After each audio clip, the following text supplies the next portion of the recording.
오늘 오후에는 김영삼 기자님을 모시고 미국 선교사들이 이 땅에 뿌려놓은 그 씨앗이 무엇인가 이런 것을 다시 한번 생각해보는 그런 시간을 갖도록 하겠습니다.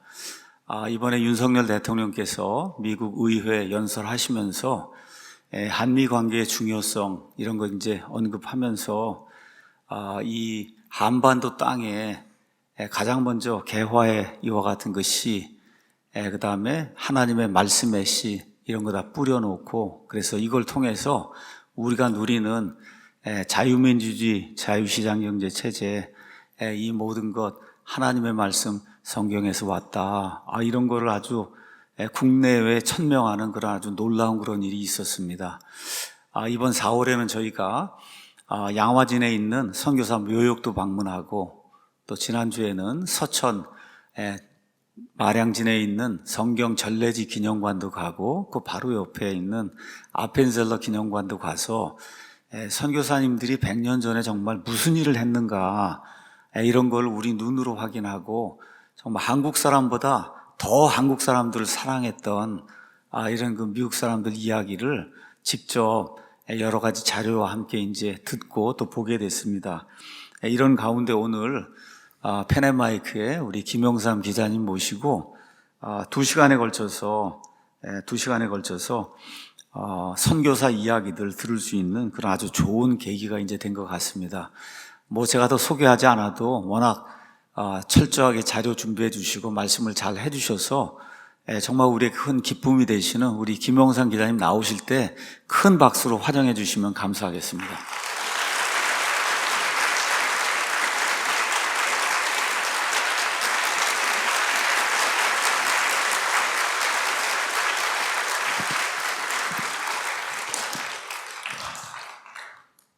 여러분 반갑습니다.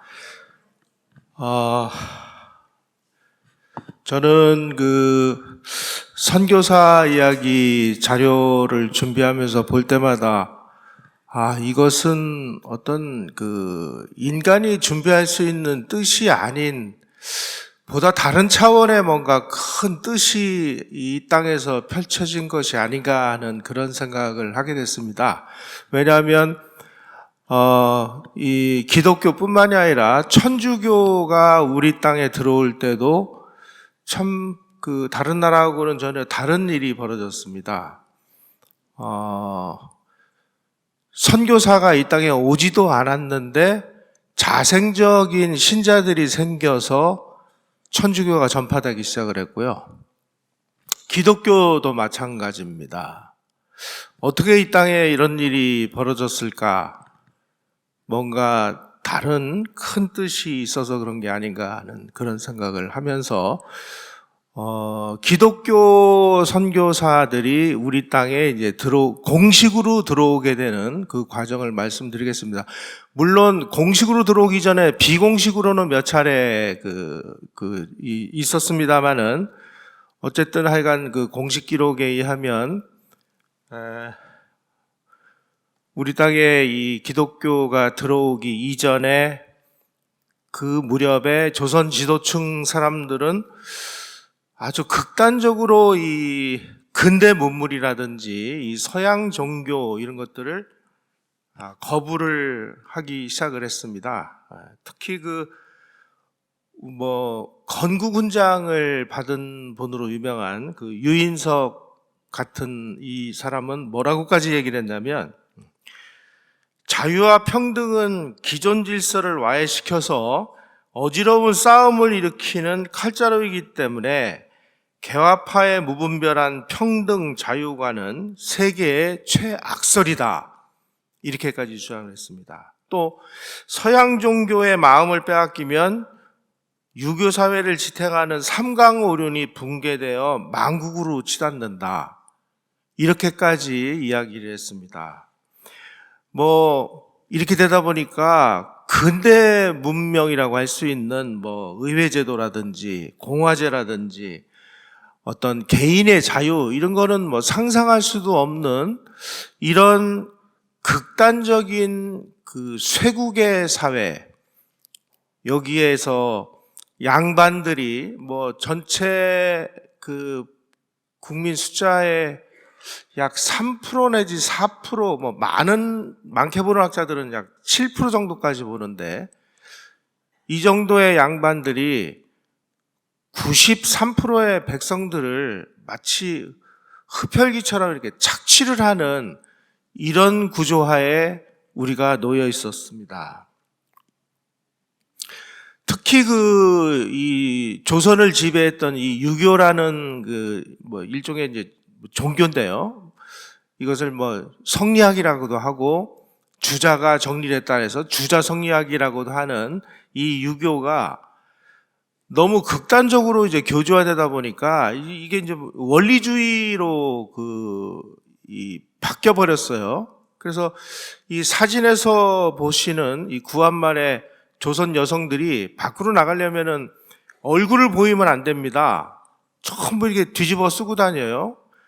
요즘 이슬람 사회에서 여성들에게 이렇게 뒤집어 씌우는 히잡이라든지 부르카라든지 이거 쓰고 다니는 거하고 뭐가 다릅니까? 똑같습니다. 이런 사회였어요. 그래서 이 주자성리학자들은 이 서양 학문을 가르치는 여학교라든지 무관학교, 문명의 어떤 요소들을 극단적으로 거부하고, 특히 이 여성은 같은 인간으로 태어났습니다만은 인간 취급을 안 했습니다. 우선은 여성의 이름이 없어요. 그래서 여성들이 학교에서 평등 자유 같은 허무맹랑한 악설을 배우면 서양처럼 남편을 학대하고 시부모를 천대하고 자녀도 망치게 되므로 여학교는 이 세상에 존재해서는 안 된대요. 이 여학교를 누가 만들었습니까? 이 땅에. 바로 선교사가 만들었습니다. 스크랜턴 부인이라고 하는 선교사가 이화학당을 만들어서 여성들에게 교육을 시킵니다. 오늘날 우리가 문명의 뿌리라고 하는 모든 것은 교육뿐만이 아니라, 방금 전에 여러분들이 찬송가를 열심히 불렀는데, 찬송가, 음악도 서양 선교사들이 전해줬습니다. 오늘날 한국의 음악인들이 아주 전 세계를 다 지배하고 있습니다. BTS 같은 그런 대중음악뿐만이 아니고요. 지금 유럽에 있는 모든 오페라 극단이라든지 이런 데는 한국인 성악가를 빼면은 유지가 안 될 정도입니다. 이태리라든지 독일이라든지 이런 유명 음악학교에 가면은 전부 한국인들이 아주 최상위 클래스를 차지하고 있는 이 서양 음악은 누가 우리에게 갖다 줬느냐? 선교사들이 갖다 줬습니다. 우리가 흔히 부르는 아리랑 같은 이 노래를 악보로 체보해서 외국에다 알린 사람이 헐버트라는 선교사입니다. 어쨌든 이런 현대 우리가 누리고 있는 이 문명의 뿌리를 처음으로 전해주기 위해서 공식으로 허락을 받고 처음으로 조선 땅에 들어온 사람은 이 맥클레이라는 선교사입니다. 1884년 6월 24일 날 맥클레이 선교사가 조선 땅에 오게 됐습니다. 그래서 이분이 갑신정변을 일으킨 김옥균이 일본에 돈을 빌리러 가서 이 맥클레이라는 선교사하고 친구가 됩니다.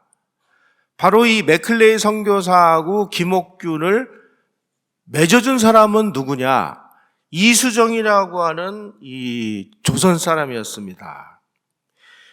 이 이수정이라는 사람을 우리가 좀 눈여겨볼 필요가 있는데요. 어쨌든 맥클레이 선교사가 조선에 오게 된 이유는 1883년에 조선 정부가 미국으로 보빙사절단이라는 것을 파견합니다. 그래서 이제 민영이익을 중심으로 해서 보빙사절단이 샌프란시스코까지 배를 타고 가서 거기에서 대륙 횡단 열차를 타고 시카고로 가는 그 기차 안에서 정말로 우연히 존 가우처라고 하는 이 목사 겸 볼티모어 여대 학장을 만나게 됩니다. 그래서 조선에 대해서 너무나 흥미로운 인상을 갖게 된 이 존 가우처 박사가 선교회에다가 우리 조선 선교를 좀 하는 게 어떠냐 그러면서 본인이 $2,000를 헌금을 해요. 그래서 이 선교회에서 북감리회 선교부에서 일본에서 활동하고 있던 이 맥클레이 선교사에게 연락을 해서 맥클레이 선교사가 조선으로 가서 조선에서 우리가 포교를 할 수 있는지를 알아봐 달라. 그래서 맥클레이 선교사가 조선에 오는데 누구의 연주로 오느냐? 아까 말씀드린 김옥균의 연주를 가지고 조선에 들어옵니다. 그 당시에 김옥균은 아주 개화파의 그 수장으로서 조선 그 국왕인 고종하고도 굉장히 가까운 관계를 유지하고 있었습니다. 그 라인을 이제 타고 조선에 온 것입니다. 이 과정에서 김옥균과 맥클레이를 친구가 되게 맺어준 요 이수정이라는 사람은 또 어떤 사람이냐? 여러분 이모군란이라고 아시죠? 이모군란에 이제 그 구식군인들이 폭동을 일으켜서 민비를 죽이려고 하니까 민비가 이제 간신히 탈출을 해서 장원으로 이제 도피를 했는데 그 도피하는 과정에서 이 이수정이라는 사람이 도와줍니다. 그래서 그 도움으로 이수정 씨가 이제 출세를 하게 돼요. 그래서 일본에 파견이 되는데 일본에 가서 공부를 하는 도중에 이 스다센이라는 이 농학자에게 공부를 했는데 이 스다센 사람이 기독교 그 인이었습니다. 그래서 이분의 그 도움을 받아가지고 이수정 씨가 조선 최초로 한국 땅이 아닌 일본 땅에서 세례를 받은 세례교인이 돼요. 그래서 1883년 4월 29일 날 한국인으로서는 최초로 개신교 세례를 받은 세례교인이 됐습니다. 바로 이분이 맥클레이 선교사하고 김옥균을 만나도록 연결을 해주는 거죠. 특히 이 이수정이라는 사람은 아주 그 과거에 급제했기 때문에 이 머리도 뛰어날 뿐 아니라 개화사상도 가지고 있고 그래서 선교사들의 도움을 받아가지고 미국의 선교 잡지 The Missionary Review of the World라고 하는 선교 잡지에 지금 조선에서 선교를 필요로 하는 사람들이 많이 있는데 좀 제발 조선에다가 선교사를 좀 보내달라 하는 글을 실어요. 그 글을 보고 많은 미국의 청년 선교사들이 조선으로 오게 됩니다. 특히 이수정 씨를 통해 가지고 그 조선의 유학생들이 동경에 많이 가 있었는데 이 사람들도 전부 또 기독교인으로 전도를 해서 이수정이라는 분은 본인이 무슨 목사나 이런 그 공식 자격증은 없습니다만은 이 조선의 기독교를 선교하는 데 있어서 대단히 중요한 역할을 하는데 이분의 그 역할에 대해서는 별로 잘 알려지질 않았습니다. 뿐만이 아니라 이 이수정 씨가 일본에 있는 루미스 선교사라는 분하고 같이 이 마가복음을 한글로 번역을 합니다. 그래서 마가복음 전서 언해라는 한글로 된 마가복음 이 복음서를 일본에서 첨부를 인쇄를 해가지고 조선으로 오려고 하는 서양 선교사들에게 한글을 공부할 수 있도록 이 성경을 제공을 해요. 그래서 이수정 씨라는 사람이 참 매우 좀 흥미로운 역할을 했다는 사실을 좀 알 수가 있죠.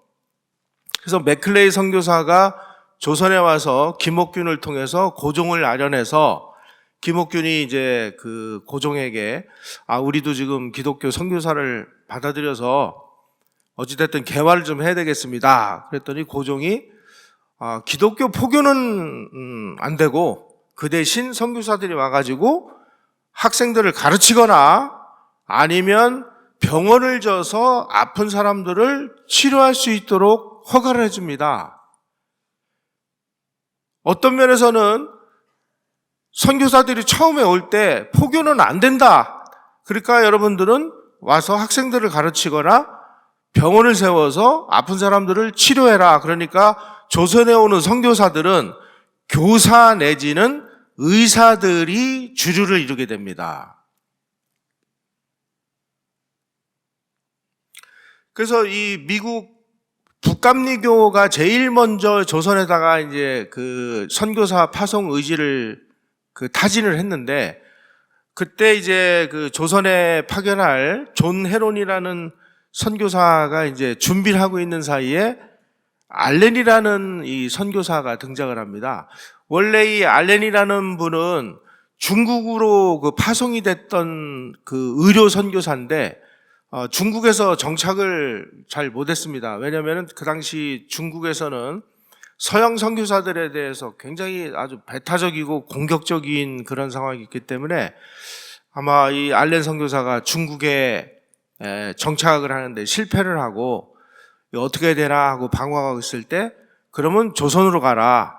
지금 조선에 가면은 미국 공사관이 열려 있는데 이 미국 공사관원들이 뭔가 이 아프고 그러면은 치료해 줄 사람이 없어서 지금 애를 먹고 있는데, 당신 같은 의사가 조선으로 가면 많은 역할을 할 수 있을 것이다 라는 말을 듣고 조선으로 건너옵니다. 그래서 알렌 선교사는 사실 이 선교부에서 정식으로 선교사로 파송을 한 분이 아니라 조선에 도착할 때는 미국 공사관에 주재하는 무급의사 자격으로 조선에 오는데, 어찌됐든 선교사로서는 최초로 파송된 사람은 알렌 선교사였습니다.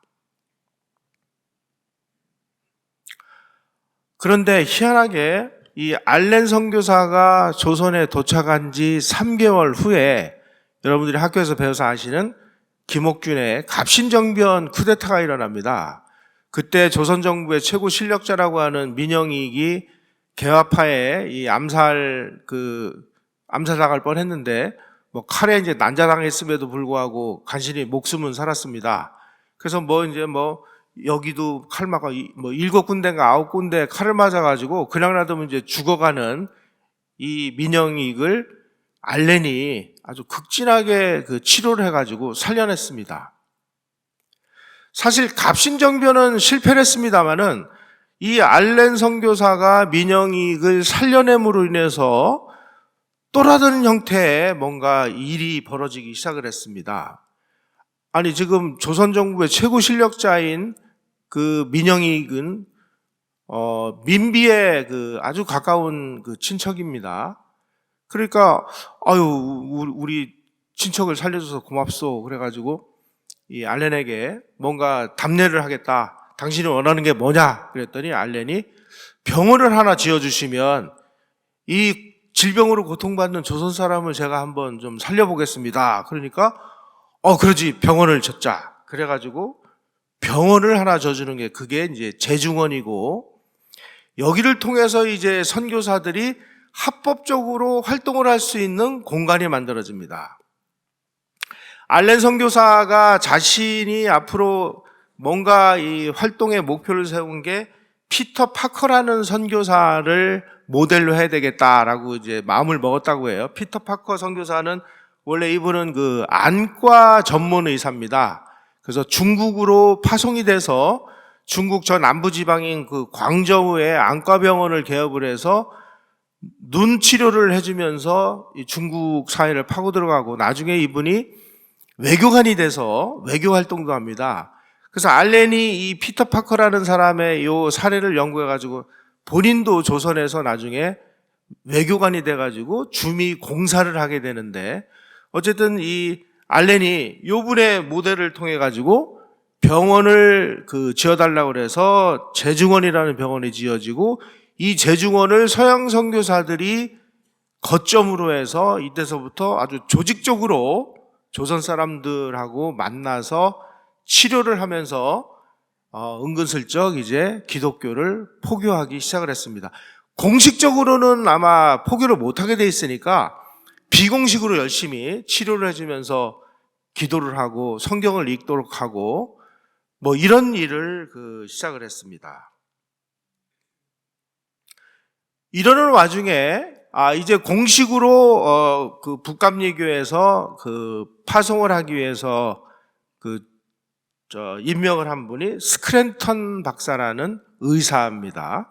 그 다음에 스크랜턴 박사의 어머니인 스크랜턴 여사, 요 두 분을 의료 선교사를 조선에 이제 파송하게 되고, 그리고 이분들이 이제 일본에 와가지고 조선으로 들어가는 준비를 하고 있는 사이에 이수정 같은 사람을 만나가지고 한글도 배우고, 그래서 조선 사상을 좀 알게 되고, 그리고 그때 또 이제 북장로교회에서 우리도 그러면 선교사를 보내야 되겠다. 그래서 임명한 사람이 언더우드 선교사라는 분입니다. 이분은 나중에 연세대학을 만들어서 오늘 이 언더우드 선교사는 하여간 4대까지 이 한국을 위해서 봉사하는데, 이 언더우드 선교사는 집안이 요즘으로 치면 아마 세계적인 대재벌 집안의 아들입니다. 왜냐하면 이분의 그 부친과 형이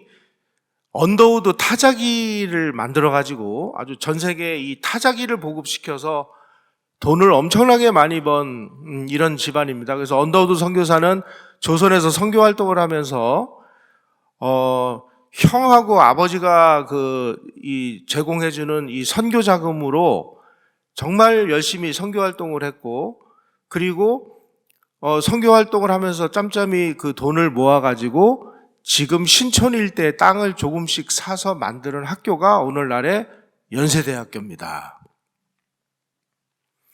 그리고 또 한 사람의 선교사인 아펜젤러 선교사하고 이렇게 해서 이제 일본에서 4사람이 모여가지고 조선으로 이제 들어왔는데, 그 당시에 갑신정병 쿠데타로 인해서 워낙 분위기가 안 좋으니까 홀몸으로 온 언더우드 선교사만 서울로 들어오고 나머지 사람들은 잠시 일본으로 가서 대기하고 있다가 나중에 이제 합류를 하게 됩니다. 이어서 이제 아펜젤러 선교사가 도착을 했는데, 이분이 처음에 이제 이 서울로 들어가기 이전에 인천에서 잠시 대기하고 있는 그 집이 있었는데, 그 집을 본인이 그 기점으로 해가지고 만드는 교회가 인천의 내리교회라는 것입니다. 여러분들 뭐 너무나 유명한 교회라 다 아시는데, 더군다나 같은 인천에 있고, 내리교회 뿌리도 사실은 아펜젤러 선교사로부터 시작이 됐습니다. 그리고 아펜젤러 선교사는 배제학당이라는 걸 만들어가지고 조선 청년들에게 근대 문명을 가르치기 시작을 했고, 그리고 많은 제자들을 길러냈습니다. 대표적인 제자가 바로 이승만 대통령이죠. 그리고 한글 하면은 제일 먼저 떠오르는 분이 누굽니까? 주시경 선생이죠. 주시경 선생도 배제학당 출신입니다. 이런 식으로 하여간 이 조선의 이 근대 문명을 우리가 이야기를 하면 이 선교사를 빼면 얘기가 안 됩니다. 그래서 제일 먼저 이제 이 장로회가 그 선교사를 보내기 시작을 해가지고 미국 북장로회, 호주 장로회, 미국 남장로회, 캐나다 장로회 이런 이 선교단체에서 파송을 합니다. 이렇게 하다 보니까 이제 서로 이 선교지가 겹치게 되고, 그러니까 이 장로회에서 서로 회의를 해가지고 지역을 이렇게 나누게 됩니다. 그래서 캐나다 장로회는 함경남도 북부 지역, 그리고 함경북도 지역을 캐나다 장로회가 맡게 되고, 미국 북장로회는 경기, 충북, 경북, 황해, 평남, 평북 이 지역을 담당을 하게 되고, 미국 남장로회는 충남, 전북, 전남 지역을 담당하게 되고, 호주 장로회는 경남 지역을 담당하게 되고, 그래서 북장로회가 담당하는 지역이 제일 넓어서 현재 우리나라 이 교회 중에는 장로교가 굉장히 많은 편입니다.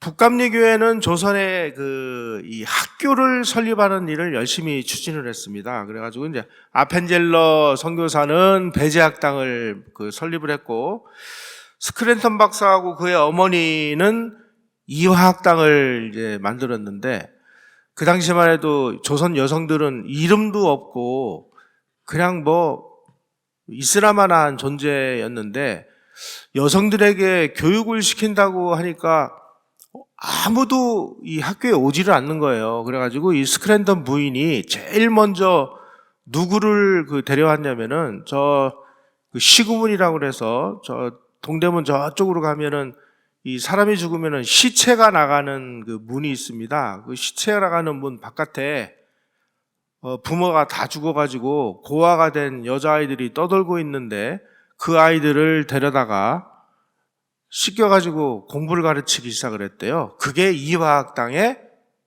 시작입니다. 여기 지금 뭐 여성분들도 굉장히 많이 계신데 여러분들은 정말 지금 이 시대에 태어난 것이 정말 큰 축복이자 행복이라고 생각하셔야 됩니다. 100년쯤 전에 태어나셨으면은 이름도 없죠. 참 우리가 그런 사회였었는데 다행히 이런 선교사들이 와서 아니 똑같은 인간으로 태어났는데 이게 이름이 없다는 게 이게 말이 되느냐. 그래서 이름도 막 져주기 시작을 하죠. 특히 여기서 우리가 눈여겨봐야 될 부분은 조선에 전파된 개신교는 미국식 개신교가 주류가 돼서 들어왔습니다. 미국식 개신교는 복음주의 개신교라고 그래서 에반젤리칼 프로테스탄티즘이라고도 이야기를 하는데 이 개신교 중에서 굉장히 독특한 개신교가 미국 선교사들을 통해서 우리 땅에 들어왔습니다. 다시 말씀드리면 이 복음주의 개신교는 이 청교도의 핵심이라고 하는 칼뱅주의하고 복음주의가 혼합돼서 이 복음주의 개신교 안에는 자유민주주의, 자유주의 이런 것들이 아주 이 종교 안에 녹아들어 있습니다. 그래서 미국인들은 민주주의와 자유주의와 기독교를 동일한 개념으로 이해하고 있었어요. 그래서 미국식 복음주의 개신교가 우리 땅으로 들어옴으로 인해서 우리는 자연스럽게 자유민주주의, 그리고 의회주의, 그리고 자유주의, 개인주의 이런 것들을 함께 받아들입니다. 그래서 기독교를 받아들여서 기독교를 믿는 과정에서 우리는 그냥 민주주의와 시장경제, 자본주의, 개인의 자유 이런 것들을 동시에 받아들일 수 있는 참 특이한 상황이 됐습니다. 이것도 참 우리에게 좀 복이라고 할 수 있죠. 그리고 저는 조선의 기독교가 전파되는 과정에서 참 특이한 현상 중에 하나가 이 3.8선 이남 지역보다는 이북 지역이 굉장히 기독교 세력이 강했습니다.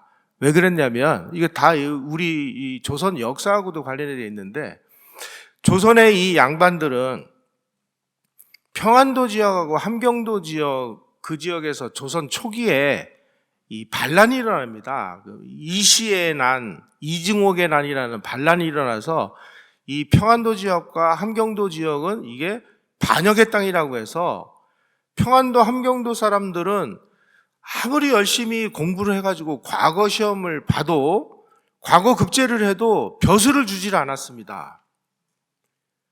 그러니까 과거 시험이라는 것은 과거에 합격을 하면은 바로 관직을 주는 게 아니라 너는 지금부터 관직에 취임할 수 있는 권한을 주는 겁니다.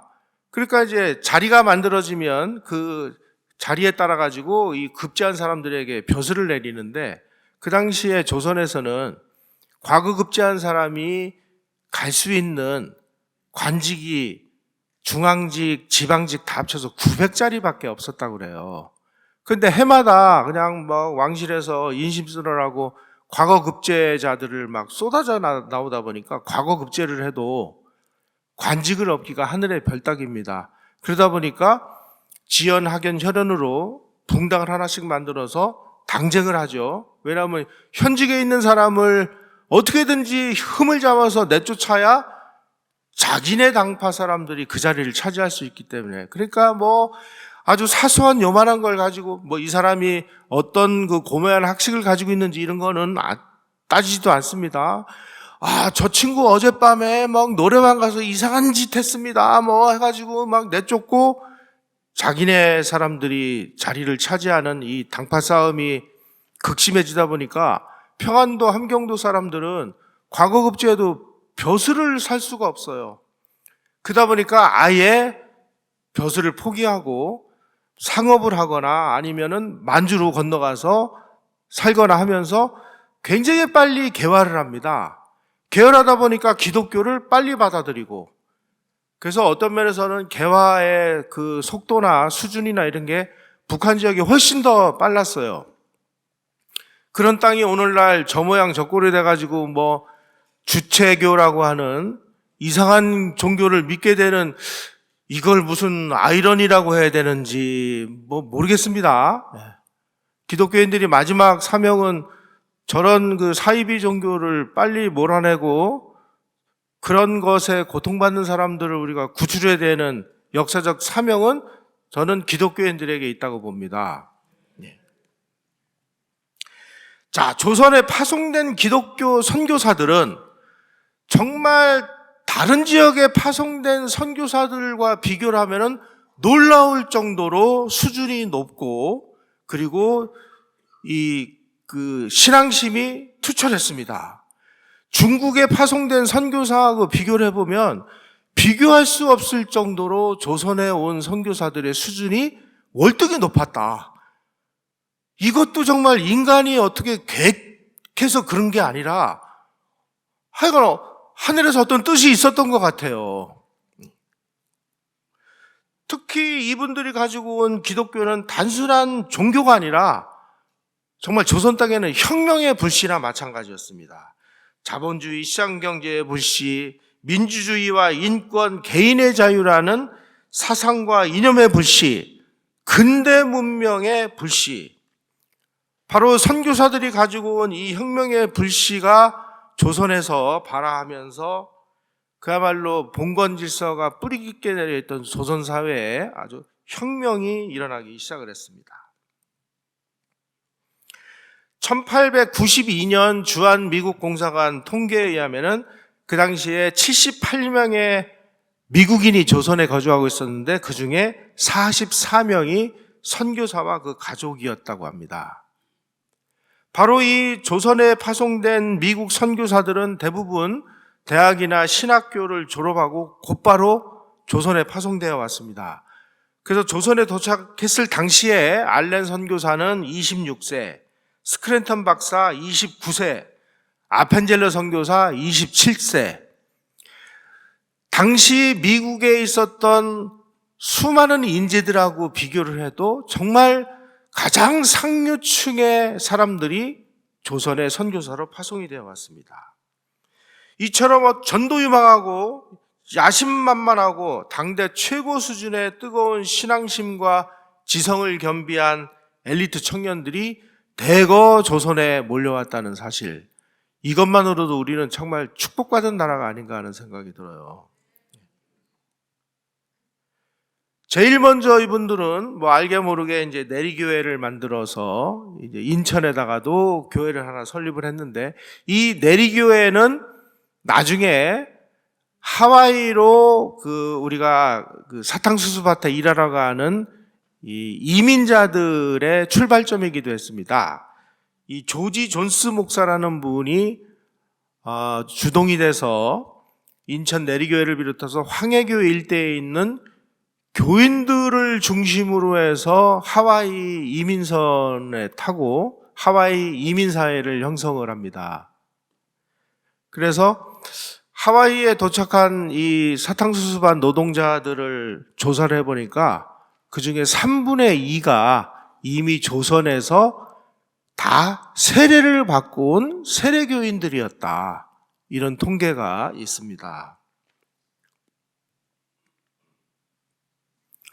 아펜젤러 선교사가 만든 이 배제 학당은 단순한 학교라기보다는 일종의 대학 수준의 학교였습니다. 그래서 이승만 박사가 나중에 한성 감옥에서 석방이 돼가지고 미국에 갔을 때 조지 워싱턴 대학에 들어갈 때 조지 워싱턴 대학에서 이승만 박사의 공부하는 수준을 보니까 이 사람은 뭐 2년 과정은 다 마친 것 같다. 그러니까 당신은 3학년 1학기로 들어와라. 그런데 이승만 박사가 이제 언어 문제 이런 것 때문에 2학년 2학기로 들어갑니다. 다시 말씀드리면 배제학당에서의 이 그 공부 수준이 미국의 아주 일류 대학의 이 1학년, 2학년 과정 정도의 수준을 조선에서 배제학당에서 가르치기 시작했다는 뜻입니다. 배제학당의 이 교사진을 보면 아펜젤러 선교사, 벙커, 올링거, 헐버트, 윌리엄, 노블, 조지 존스, 스크랜턴, 아펜젤러 부인, 올링거 부인, 노블 부인 같은 당대 정말 미국에서 알아주는 엘리트 선교사들이 다 교사 역할을 했습니다. 아펜젤러 선교사가 나중에 이 독립협회 만드는 데도 관여를 하는데, 이 독립협회를 창설하는 과정에서 배제학당 학생들, 배제학당을 졸업한 사람들, 배제학당을 후원하는 사람들이 사실은 독립협회를 만듭니다. 그래서 대한민국의 독립운동은 누가 이끌었느냐? 선교사와 선교사의 제자들이 이끌었습니다.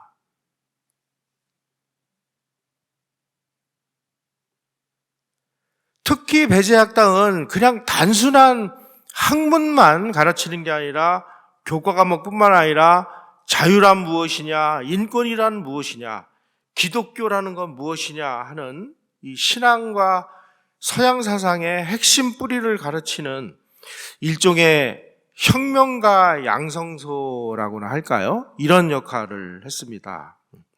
이승만 박사는 원래 배제학당에 들어가기 전까지만 해도 뭐라고 할까요? 이거 좀 뭐 흔히 쓰는 용어로 이 수구 꼴통 선비였습니다. 이 사람의 꿈은 나는 과거에 급제해서 내가 관리로서 성공하는 것이 유일한 꿈이었습니다. 그런데 1894년에 개화파 정부가 과거제도를 폐지를 해요. 그러니까 이제 이승만 같은 이 청년이 과거제가 폐지가 됐으니까 어떻게 뭐 갈 방법이 없죠. 그래서 시름에 처했을 때 친구가 아니 좀 배제학당이라는 데 가면 영어를 가르쳐 준다고 하는데 우리 가서 영어를 한번 배워보자. 그래서 도포자락 휘날리면서 배제학당에 들어가서 영어를 배우면서 전혀 다른 세상이 열리기 시작을 합니다. 이승만이라는 청년이 영어를 배우고 그리고 자유와 인권 개념을 깨닫고 기독교라는 것을 받아들이면서 나중에 대한민국이라는 나라가 만들어지는 이 고속도로가 하나 뚫리게 된 셈이죠. 한편에서는 이제 그 공식 선교는 못하도록 이제 강제를 하니까 병원을 져서 병원을 중심으로 의무로양으로 그 이제 치료를 하면서 그 선교를 하는 방법, 또 하나는 학교를 져서 학교를 통해서 학생들을 지도하면서 은근슬쩍 선교를 하는 방법, 이 두 가지 방법이 있었는데, 조선 정부에서 이제 유경공원이라고 하는 이 소위 말하는 이제 관리 양성을 위한 학교를 만들어 가지고 여기서 영어를 좀 가르쳐야 되는데 미국 사람을 좀 파견해 달라. 그래서 미국에서 그 세 사람의 선교사를 교사로 파견을 합니다. 헐버트 선교사, 길모어 선교사, 벙커 선교사라는 분이 와서 이제 조선 관리들에게 영어를 가르치기 시작을 해요. 그래서 이 헐버트의 제자 중에 한 사람이 그야말로 우리가 막 7.18로 막 그 비난을 하는 이완용이라는 사람입니다. 이완용이 어떤 사람인지는 제가 그 과거에 한번 제가 그 밝힌 바가 있으니까 궁금하신 분들은 그 한번 보시기로 하고, 어쨌든 유경공원에서 이 외국 선교사들의 지도를 받고 조선에서 이제 영어를 할 줄 아는 관리들을 배출함으로 인해서 우리의 자주독립외교의 기틀을 다지게 됐다는 사실을 우리는 기억해야 될 것 같습니다. 특히 미국 선교사들은 아주 철두철미한 이 청교도 정신을 가지고 있었습니다. 그래서 조선에 와보니까 너무나 많은 사람들이 습관적으로 술과 담배에 찌들어 있는 이 모습을 보고 이 사람들을 일깨워 세우려면은 우선 술과 담배를 좀 끊도록 해야 되겠다. 원래 성경에는 술을 먹지 마라 이런 거는 없는데 조선 사람들이 너무 술 먹고 나태하고 그냥 아침부터 술 취해가지고 막 싸우고 이러는 모습을 보고 술, 담배를 끊지 않으면 이 나라가 희망이 없겠구나. 그래서 술, 담배를 이제 끊도록 합니다. 선교사들이 뭐라고 조선 사람들을 설득을 했느냐? 술은 독약이며 모든 죄의 근원이기 때문에 입에 대는 것 자체가 죄다. 그래서 교회는 음주를 사중적인 범죄다 이렇게 규정을 합니다. 첫째, 하나님께 범죄하는 일이다 이게. 둘째, 교회의 법을 어기는 일이다. 셋째, 부모 형제 처자에게 광언지설 아주 폭언을 하는 일이다. 넷째, 자기 몸을 망하게 하는 일이다. 그래가지고 이런 플래카드도 막 내걸고 그랬습니다. 여기 보니까 술을 먹지 마시오 이렇게 써 있네요.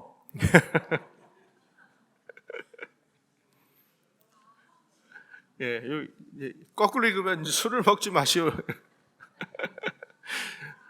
술 먹으면 너희들은 하나님께 죄를 짓는 일이다. 이렇게 이제 가르치기 시작한 겁니다. 또, 여성들에게 이름이 없다니 이게 말이나 되느냐. 그래가지고 이름을 져주자. 그런데 뭐라고 져줄까 하다가, 너는 헬렌 해라.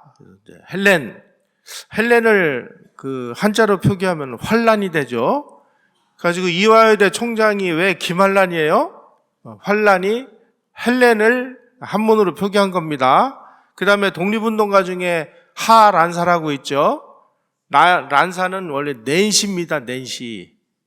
이런 식으로 선교사들이 조선 여성들에게 이름을 지어주기 시작을 했습니다. 이름을.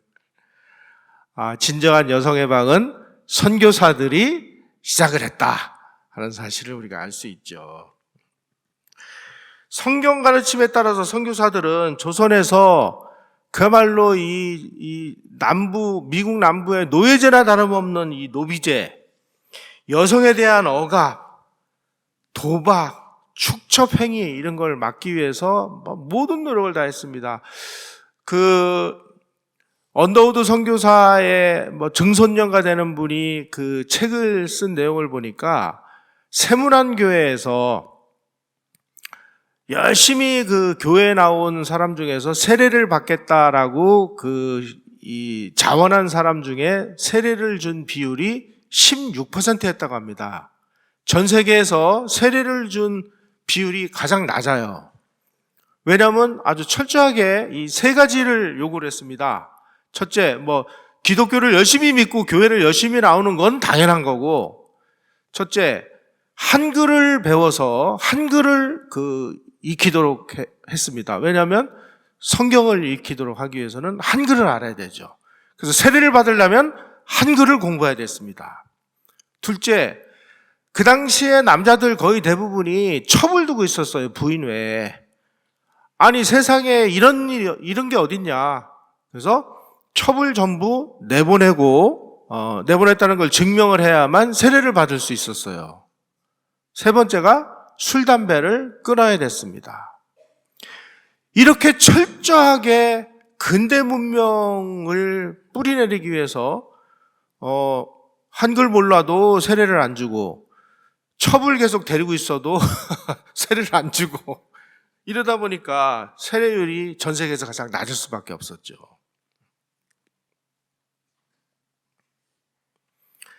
또 전 국민이 정말 희망 없는 삶을 살아가고 있었습니다. 왜 그랬느냐?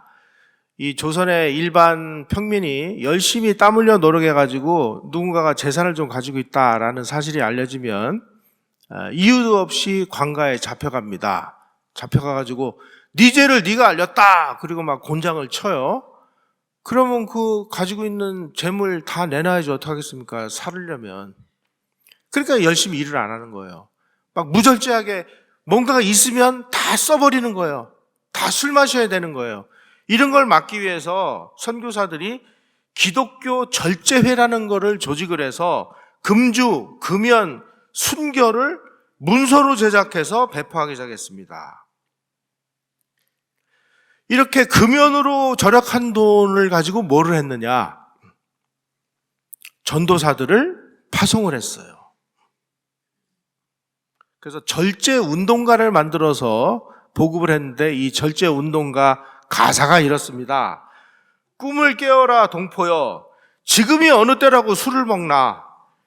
개인과 민족을 멸망케 하는 자 그 이름 알코올이라.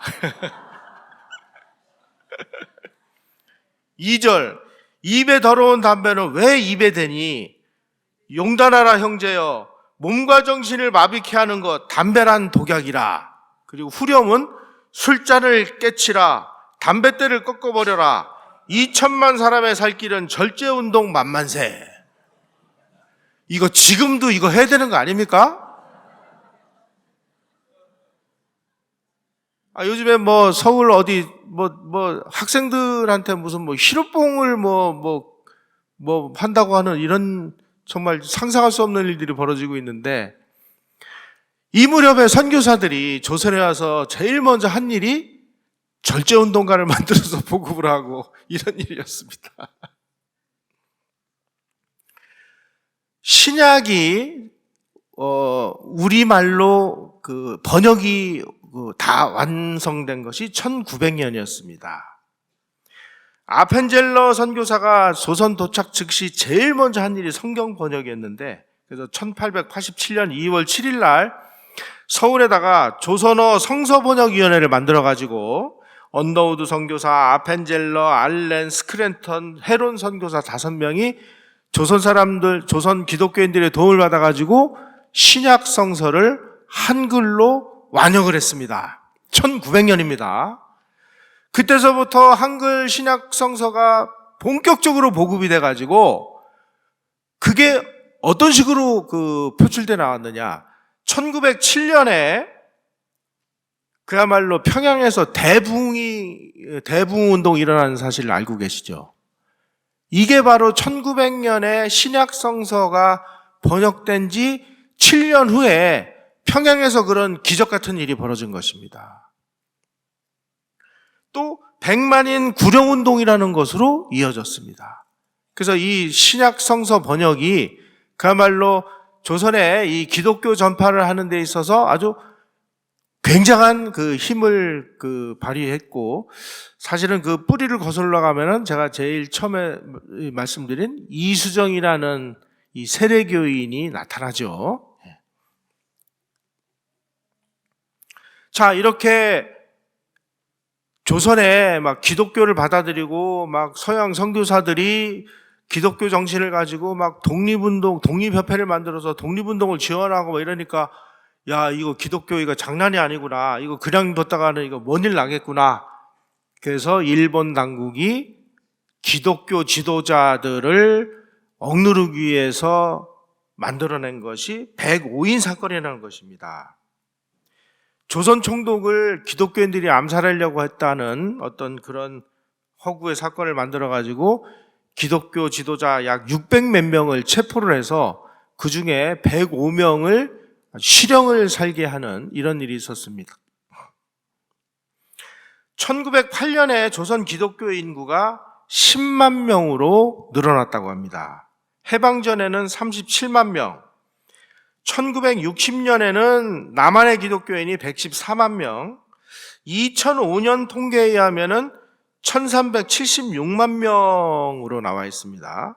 기독교 전파 100년 만에 140배 정도의 이 인구가 늘어난 것이죠. 그래서 1985년에 뉴욕타임스지의 보도에 의하면은 그때가 한국 개신교 선교 100년 기념이었는데, 이때 한국 장로교의 인구가 장로교 본산인 스코틀랜드 장로교 인구와 캐나다 장로교 인구, 미국 장로교 인구를 합친 것보다 더 많다.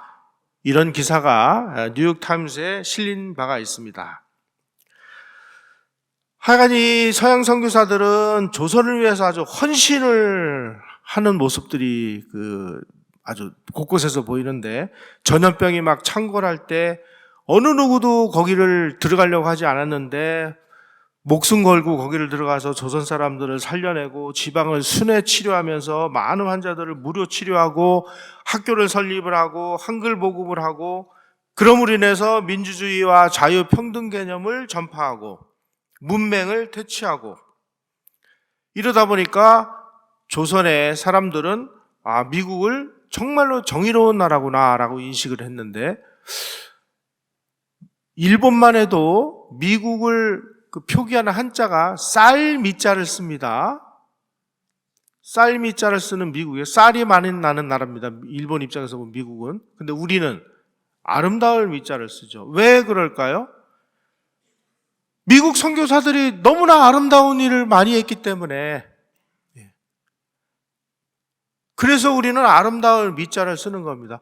이런 미국에 대한 우호적인 감정은 왜 생겨났느냐? 바로 미국 선교사들이 목숨 걸고 헌신을 했기 때문입니다. 그 당시에 이 미국 선교사, 캐나다 선교사, 호주 선교사 같은 서양 선교사들이 조선에 와서 목숨 걸고 활동을 하는 모습을 제3자인 일본 사람이 지켜본 기록이 있습니다. 자, 그 당시에 조선에 와서 이 첩보 활동을 하던 일본인들을 낭인이라고 하는데, 대륙낭인, 혼마 규숙계라고 하는 대륙낭인이 있었습니다. 이분이 조선 사회를 관찰을 해서 일본 신문에다가 연재를 했는데, 그 연재를 한 내용이 우리말로 번역돼서 나온 것이 조선잡기라는 책입니다. 이 책에 이 혼마 규숙계가 이제 이 정보 수집을 위해서 이 조선 곳곳을 돌아다니면서 보니까, 아니 이 미국 선교사들이 막 목숨 걸고 헌신하는 모습을 보면서 크게 감동을 해요. 아니 이 사람들이 병원을 세워서 백성을 치료하고 빈민을 위한 학교를 열고 그 고초를 견뎌가면서 지극정성으로 조선 민중들과 같이 눈물을 흘리고 그 거친 밥을 먹어가면서 이 사람들에게 종교를 전파하기 위해서 저렇게 노력하는 저 모습을 보면서, 야, 지금 조선에 와 있는 일본 불교 그 승려들은 지금 뭐 하는 거냐 하고 막 질타하는 내용이 이 책 안에 실려 있습니다. 제가 그 내용을 소개를 해드릴게요.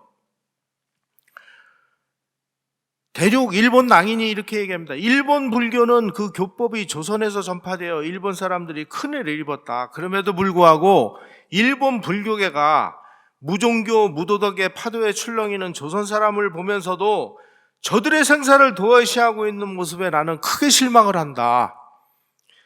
조선 불교가 다시 흥성하도록 돕는 것은 일본 승려들의 책임이다. 우리 불교의 본국 조선을 야소교도는 기독교도입니다. 미국 선교사들이 점령하려 하고 있다. 일본에 승려된 자 어찌 법고를 올리고 법당을 차고 일어나지 않느냐.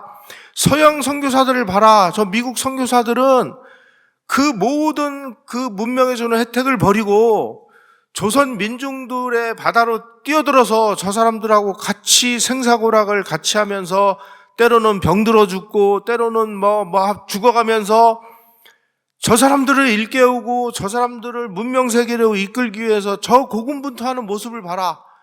일본 승려들은 지금 배가 불러가지고 말이야, 어느 누구도 조선말도 안 배우고 조선민중으로 파고들 생각도 안 하고 그들과 같이 눈물을 흘릴 생각도 안 하는데, 이러다가 우리 이 서양 야소교에게 조선을 다 뺏기는 거 아니냐, 이렇게 한탄을 하고 있는 것입니다. 역으로 생각하면 이 일본 낭인의 눈에 비친 이 서양 선교사들의 활동이 얼마나 감동적이었기에 이런 기록을 남겼을까요? 저는 참 우리의 오늘 우리가 이렇게 살고 있는 그 모든 제도나 또 모든 어떤 생활의 법도나 뿌리를 거슬러 가면은 서양 선교사들이 나타난다는 사실을 우리는 그냥 너무 그냥 일반적인 나머지 그냥 인식을 못하면서 살고 있을 뿐이지, 사실 그 핵심 본질은 다 서영 선교사들이 우리에게 갖다 준 그 문명 덕분이다라는 것을 우리는 정말 깨달아야 되겠습니다. 다음 시간에는 이분들이 정말 어떤 고초를 겪으면서 조선을 변화시켰는지에 대해서 여러분들에게 좀 소개를 하도록 하겠습니다. 이것으로 첫 번째 강의 마치겠습니다. 고맙습니다.